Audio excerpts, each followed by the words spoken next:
நமது பண்ணையில் கடினமாக உழைத்துக் கொண்டிருக்கும் அன்பு பச்சை கிளியை பத்திரமாக பார்த்துக் கொள்ளவும். ஏனென்றால் அவன் என் கண்ணுக்குள்ளே திரிகிறான். அதுபோக அவன் மாடு மேய்க்கும் போது அவனுக்கு வெயிலில் நடக்க விடாமல் அவனுக்கு ஒரு புல்லட்டு வாங்கி கொடுத்து, பேண்ட் செட்டும் வாங்கி கொடுத்து, ஒரு தொப்பியும் வாங்கி கொடுத்து போட்டிருக்காருயா. அவனை அவனை அழகு பார்க்குமாறு மிக தாழ்மையுடன் கேட்டுக்கொள்கிறேன்.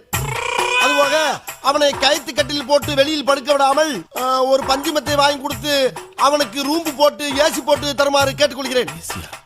இவ்வளவும் போக ஒரு முக்கிய குறிப்பு, நமது குடும்பத்துக்காக கடினமாக உழைத்துக் கொண்டிருக்கும் அந்த ஒப்பற்ற ஜீவனை நாம் பத்திரமாக பார்த்துக் கொள்ள வேண்டும். அப்பொழுதுதான் நாம் எல்லோரும் பத்திரமாக இருக்க முடியும். ஏண்டா மொத்தமே 4 வரி தான் இருக்கு. 4 வரி தான், ஆனா கூட்டெழுத்துல எழுதியிருக்காரு அவரு. கூட்டெழுத்தா? அதுடா கூட்டெழுத்து.